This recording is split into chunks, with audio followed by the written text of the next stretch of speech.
I support you into Good. that, into learning more. Every student must Yeah. understand a little bit more of what Quiche is, because Quiche language is for poetic stuff and for explaining stuff is such a beautiful tool.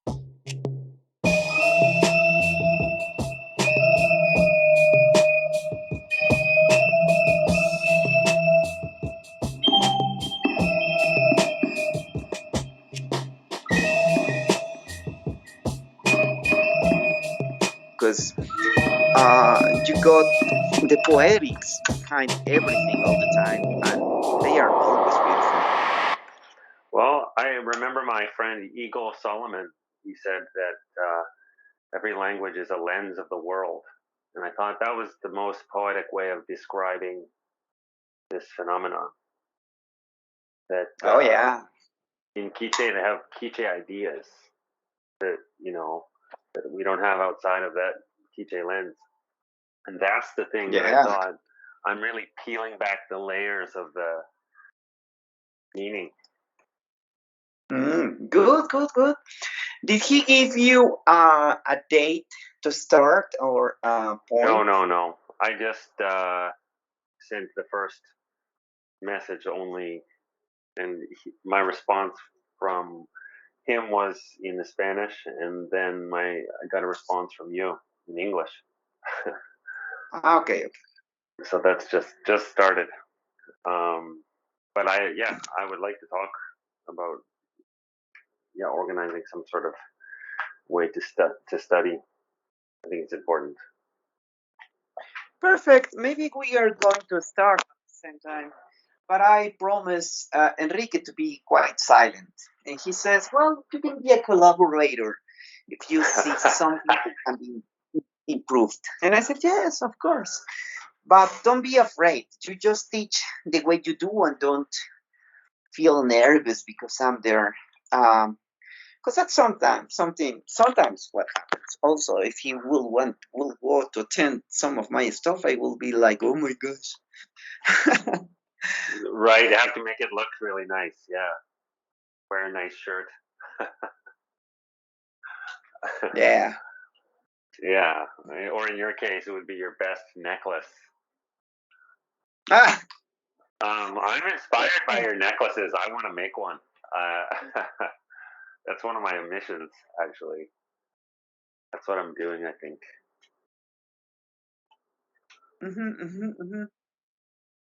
So we'll see how that goes. My friend bought a tool for carving stone. oh yeah, yeah. That's good. That reminds me of your dream, which was a very interesting, beautiful dream. I think it was a series of dreams. I had maybe every dream every day for a week. Now nothing. Since that Good. last dream. That is good because although, and it was also my experience, although I, as you, were told about the power of dreams, anyways, by being traveling or not being home, it took me a little time, let's say, to begin to understand dreams and to begin to experience really what my teacher was telling me and stuff like that. So uh, maybe I think this is your moment. Not only you, but all the persons Yeah. in class and all the students. Maybe they are going to begin to wake up finally, or to wake up to dreams. And One thing and I just have to. It's a slow process. I would say that, my opinion, or my experience. It's been really slow. And I wanted to tell you this actually, as you were talking about dreams, I got excited. Last night I was at the mountain, lighting a fire, and the fire was talking to me. It was interacting with me, making sounds and twisting and turning depending on the way I was speaking and making actions. And maybe that's the first good. time that's ever happened. I have lit thousands of fires. it's always just the same. Nothing, right? But that was different. I think maybe I've never seen it before. And I didn't really understand it, but I could see it, that it was functioning. And that was amazing. And I had this feeling like the world is beginning to wake up or something like that. So Mm. that was, yeah, the first time I've seen the fire talking. Good, good, good, good. So yeah, so finally it's happening to you. There are moments in which the student must be like silent, of what the teacher is saying during classes or times or lessons or anything, or just by talking, because um, sometimes, and it was also my case, I was told about this and that, and I was like, well, yes, it sounds like a magical world, not available to me now. But later on, it happens. Later on, you begin to see that stuff, and later on, you begin to experience this stuff. It is just a matter of stay or remain humble and silent, and in a sense, to begin to follow what the teacher says. Sometimes we pray or we chant or we do stuff and we feel nothing, but later on, it begins to happen. And it is one of the most beautiful, beautiful things to happen in a person's life, any person, to begin to experience that. It is so beautiful. Yeah, I think the difference is something like if you're prepared, then you can orient yourself more precisely or something like that. Because when the world is really talking to you, it becomes overwhelming so easily, disorienting even for people, and it can even take you out and kill you or whatever. Uh, but to be able to notice, like for example, you have a series of strange dreams. Well, what does that mean? And to be able to begin to position yourself to be able to read it correctly. See what I'm saying? Yeah, yeah, yeah, yeah. Yeah, that's the task, or that's what I'm up to. That's what I'm trying to achieve. Because I've had crazy dreams in the past, but I didn't understand them, right? And huge drama and everything. But or life is like so crazy sometimes, and but I didn't understand it. But now, like for example, I have a series of dreams, and then in the end of the series of dreams, I end up with a task or something like that, or I can extract the dialogue or translate the dream or the meaning or something like that, or not only the dreams but all of the signals. For example, the fire. Well, I notice when I talk one way, the fire spins one direction. I talk another way, it spins another direction. I talk another way, it's completely a different shape. How can I say? It stops moving. Another one, it makes different sounds and etc. Mm-hmm, mm-hmm, mm-hmm. But the journey is like, for example, I don't understand what any of this means, and so if something happens, I usually ask you, like, what does that mean? And you go, oh well, maybe it's this or this. But for me, I want to be able to understand it by myself, without asking you, just to be able to sort of Well, translate it. regarding the translation for dreams, is a matter of, well, first of all, understanding which was the emissor, the entity that sends the dream, or if it's your own ushlab traveling or moving to see something. First, that's the first stuff, to identify if it was coming here to see there or there to talk to you. That's the first stuff. The second one is to analyze the dream according to the Nawal. That, and by the way, the Nawal could be the sender, but it is not always like that. Sometimes it is not There's like a really two. fixed.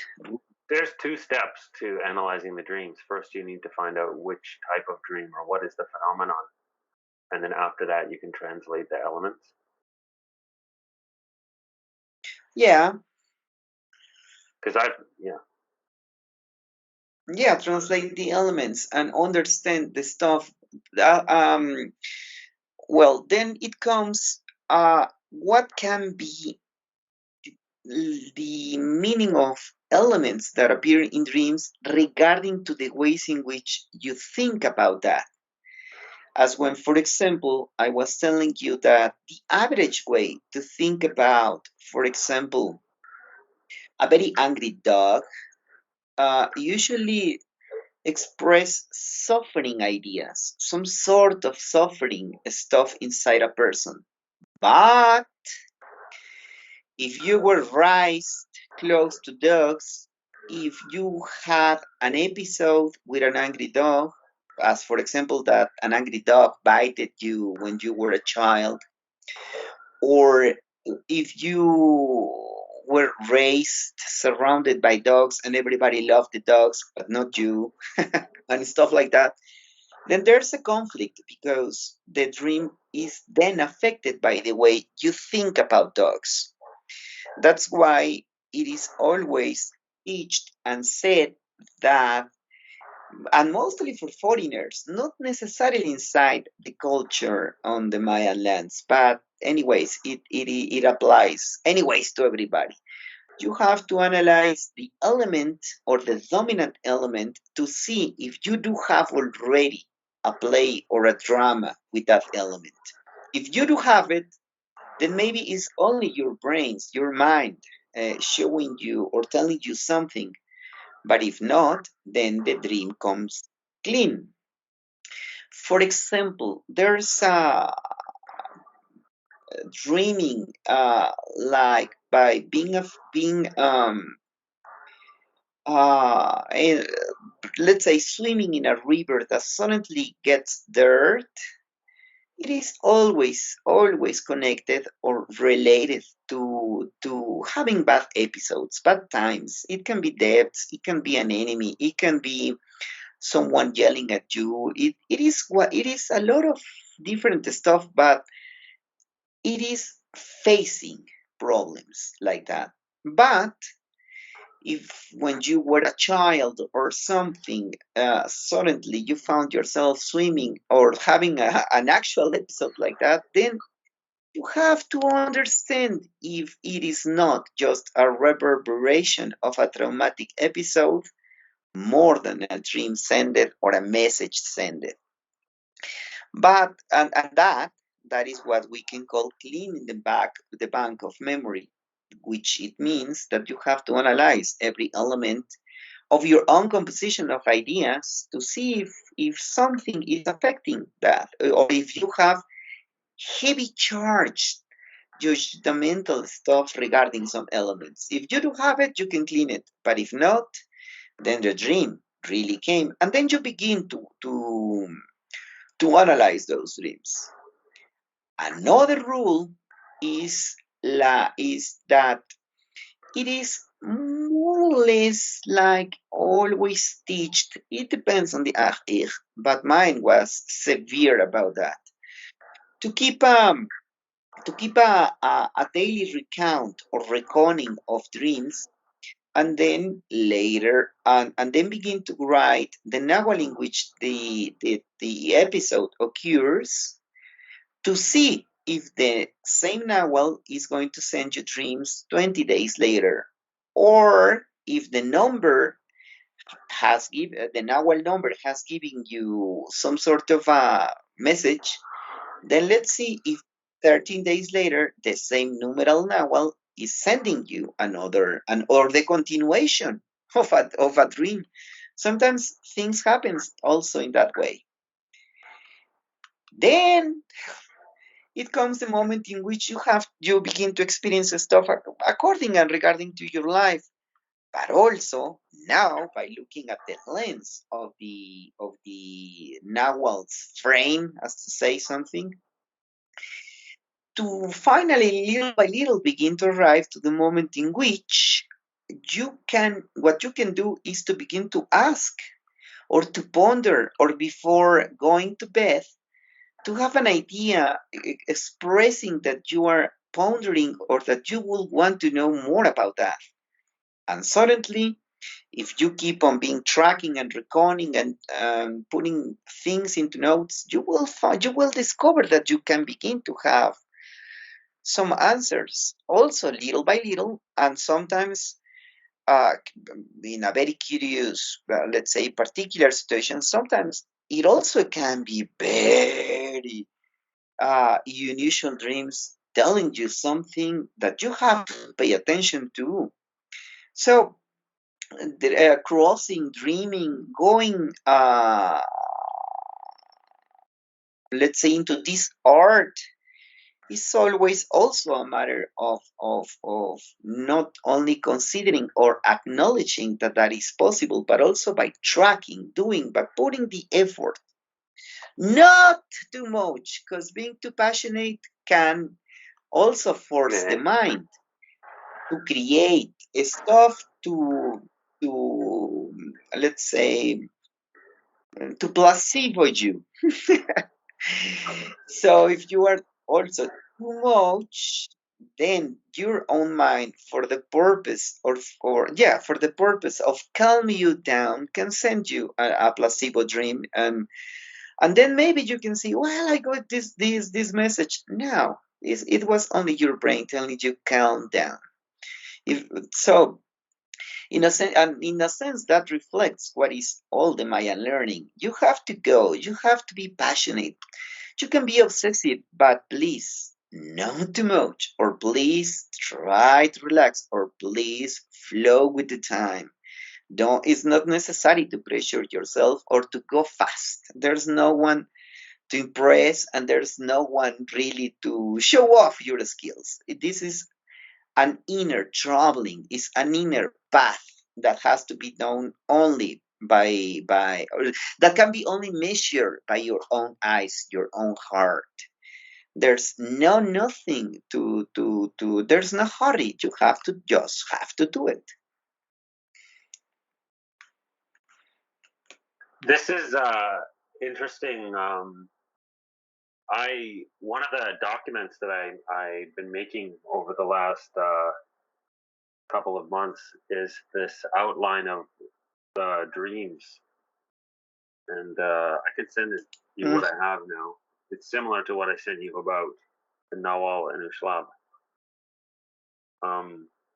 but it just talks about what you just said, basically, But it was good to review this. So I've been thinking about this topic a lot over the last few months and really studying it and considering uh, the processes that that translating dreams you have to go through, because there's quite a lot of oh, processes, many processes, and some of them are big and they take a long time and effort and stuff.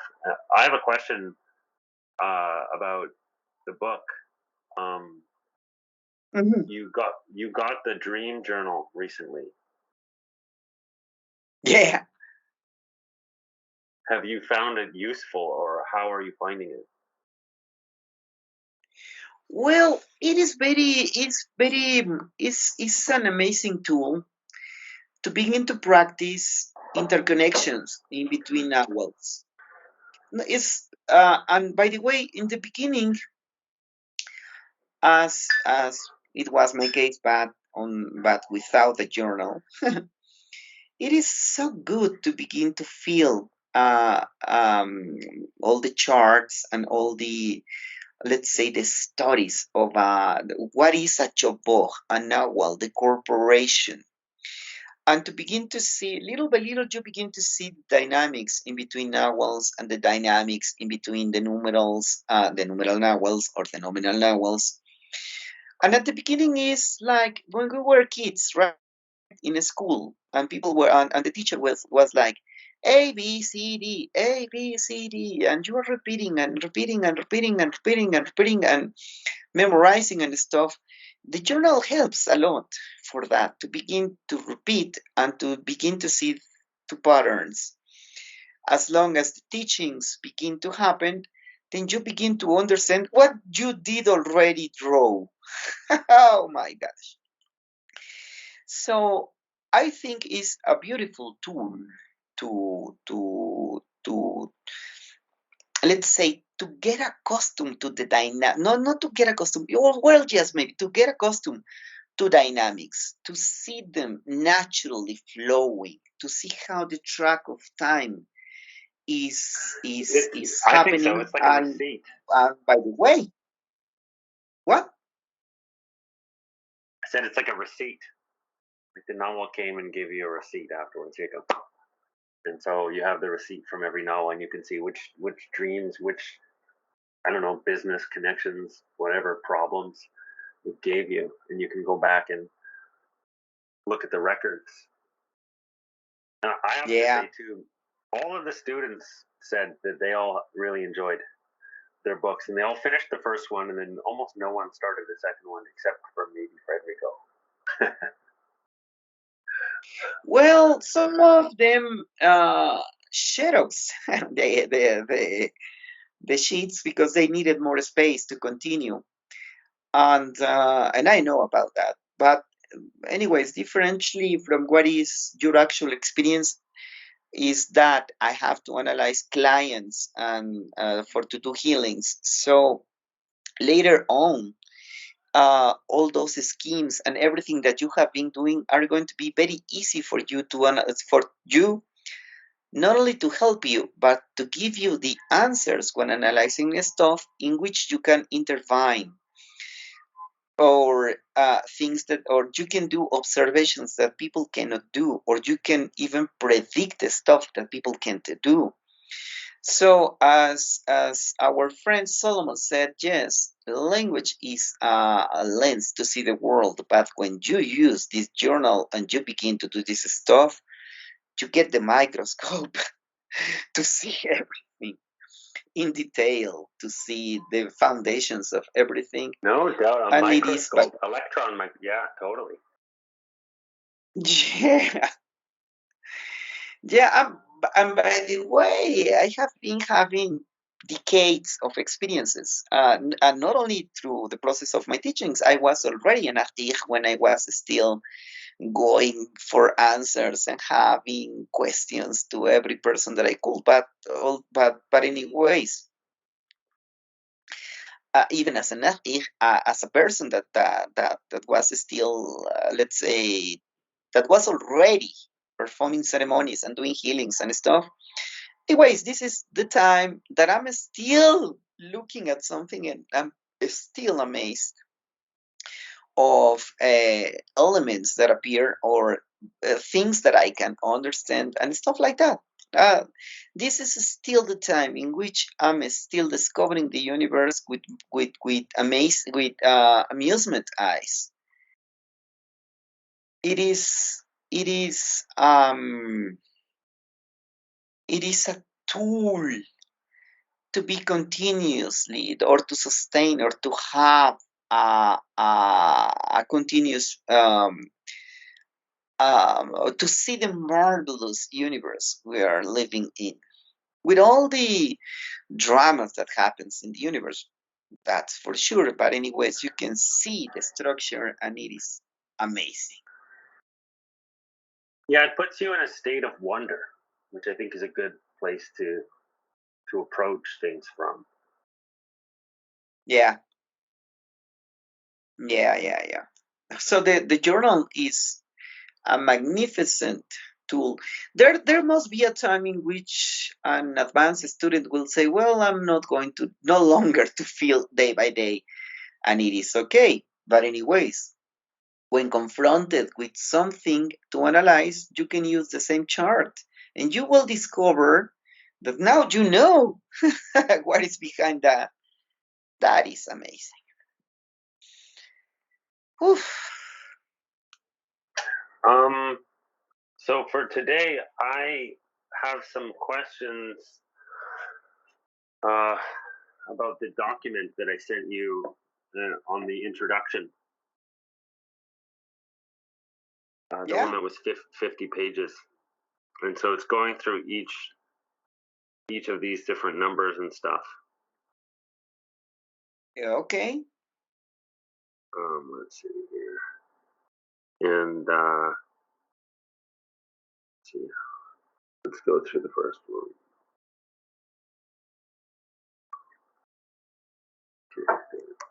Okay, so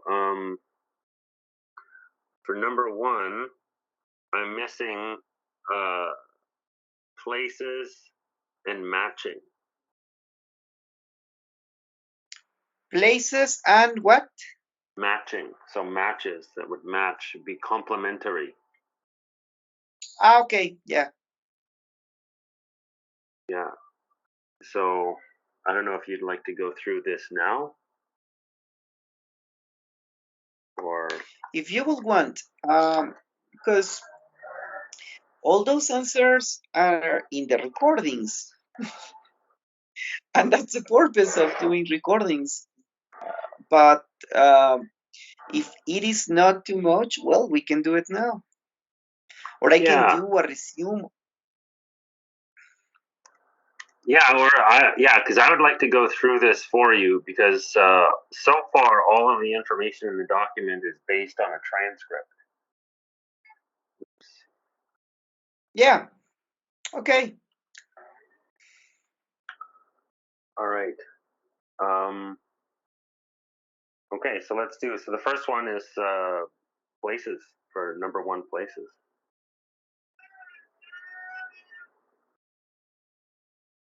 So, but wait, let me ask you something. Did you miss it because you weren't attending those classes, or because it was too complicated, or Um, something?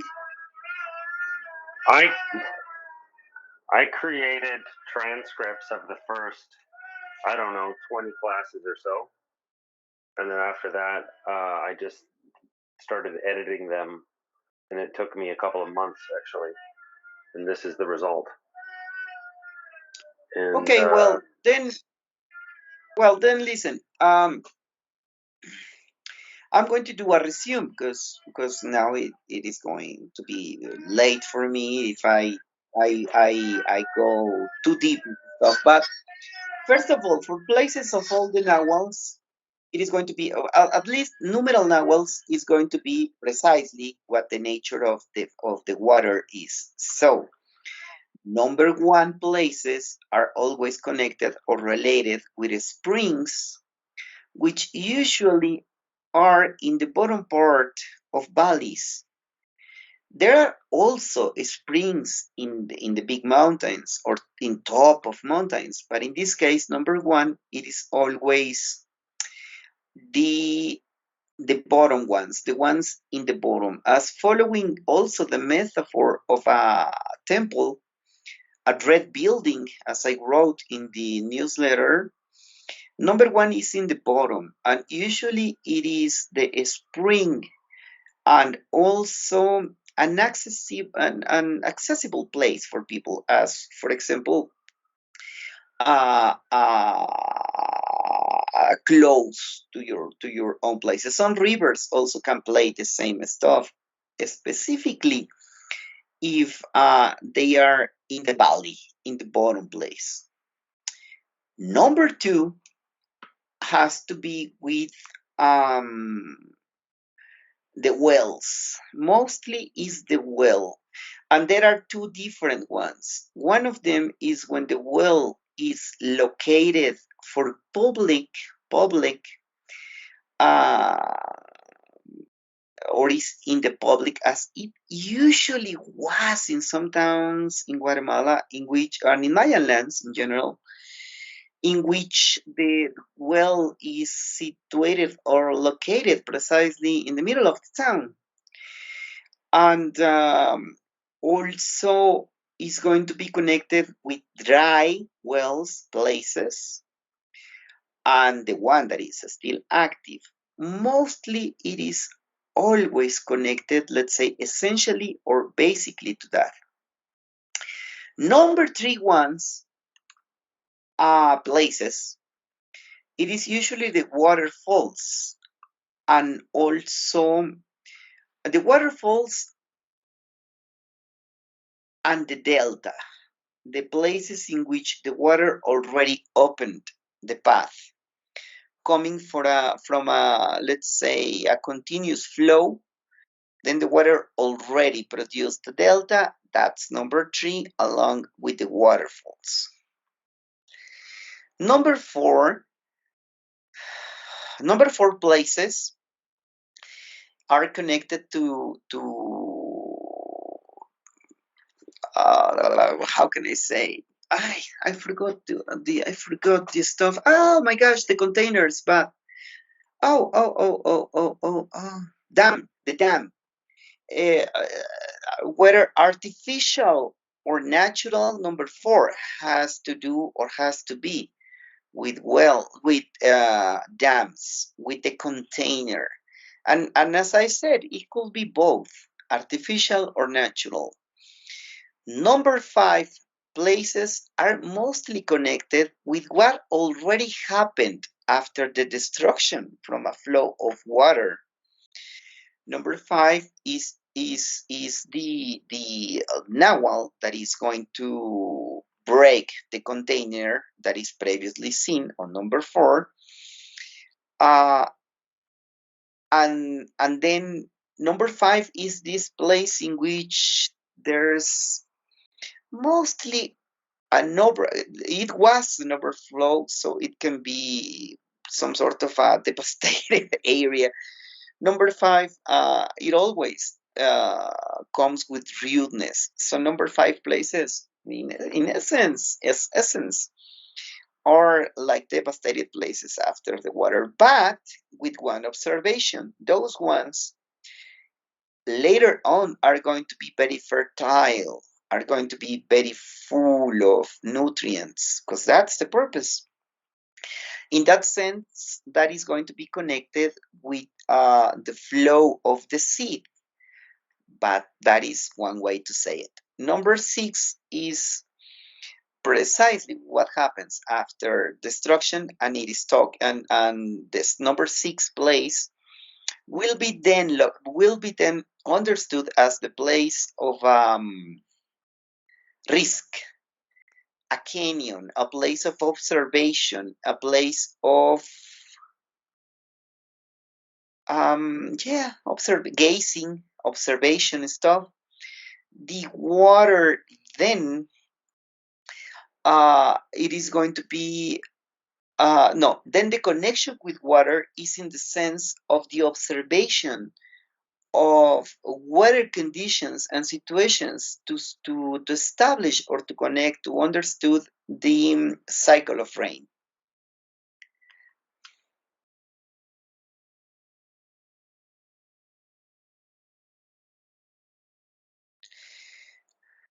Wow, number 7. That's fascinating. That's very, very fascinating. That's my jewel today, or one of them. I will think about that one very deeply. A place to watch the weather. I love that one. Thank you. Come on. Yeah, that's and by the way, I mentioned a place now in the newsletter that is the Chumilabaj. You can go and do that stuff in Chumilabaj. Although in this moment is surrounded by violence, maybe even destroyed. I don't know, because Nawal Ha and Siha has been having a lot of problems, land problems. So there has been a lot of violence and deaths. But I hope Chumilabaj to resist and to survive to this stuff. Number 7 is very clear in the sense of the sudden explosion of hot water, and that's the difference in between number 1 and number 7. Number 7 will be usually the hot spring. And also it is going to be connected to precisely geysers and places in which the water boils. And by the way, let me tell you, there's a very famous river in Guatemala, almost unexplored, close to the border to Chiapas, Mexico. in which there happens an amazing thing. You cannot enter into a boiling water river, but close to that river there's another one that is very cold, and it is a fascinating, beautiful, sacred place. That's number 7. uh, Number 8 has to be with the expectation of lands. If you are a peasant and you did already prepare your land to receive the rain. So number 8 must all in that sense must be holding or being connected with the expectation of water and with fertility to produce something. Number 8 places are always going to be considered a place in which the seed is already planted, as in a metaphor of the sexual act in which the woman already has the seed, and then the rain, sperm, is going to come. So, curiously, always also the fertility of land for the peasant and the woman's reproductive system are number 8 places.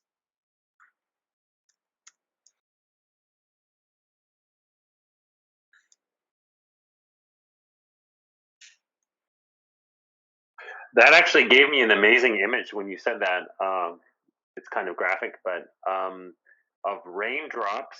If you could look at, usually we watch them from the front; they're coming down. But if you could watch them from the side, it looks like sperm under a microscope. The way it falls, the tail sort of waving behind like a tadpole. Oh yeah, Isn't that interesting? curiously right. Yeah. Yeah, that. Think about that. Put that in your pipe and smoke it. Okay, very amazing image. Thank you for that also. In the reproductive system of the woman. Number 9 is the under as the explanation of number 9 is the underground or rivers or the but specifically to those that are not seen. Obviously, it's just that we know that the veins of the earth carries water. Sometimes also the cenotes, or not, from Yucatan area are number 9. So, and by the way, this is peculiar because the highlands of Guatemala usually represents the number 13 for the high altitude. Some places in Chiapas also could be 13, 12, 11. But the Yucatan Peninsula is usually told to be 9 because it is not only flat, but it has no rivers. It only has underground rivers.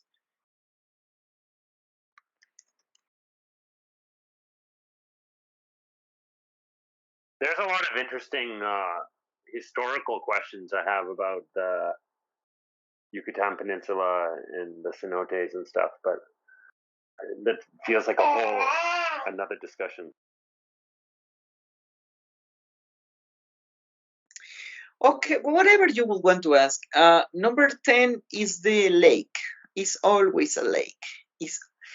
The lake also has a container, but differently from the container or from the dam, is that usually the lake has unseen or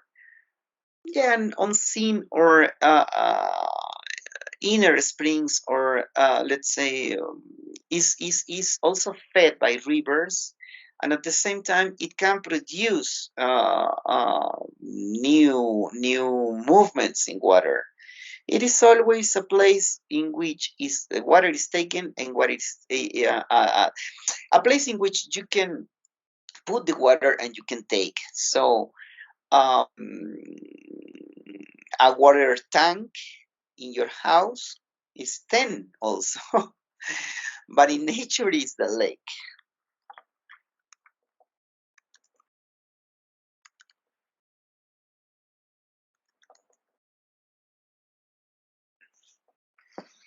I heard a funny metaphor for 10, which was the airport. thought that was really interesting. Yeah. Federico and I were talking one day precisely when I was in Buenos Aires airport, and we discussed the difference between stagnancy in number 4 and how can I say the difference between stagnancy in number 4 and I'm lacking a word in English. And how in Nawal 10 there's always movement. There's always like sort of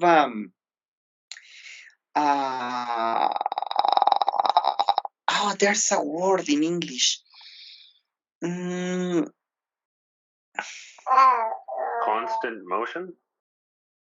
Yeah, well, constant motion. Yes, that's for sure. Number 10 has number mode.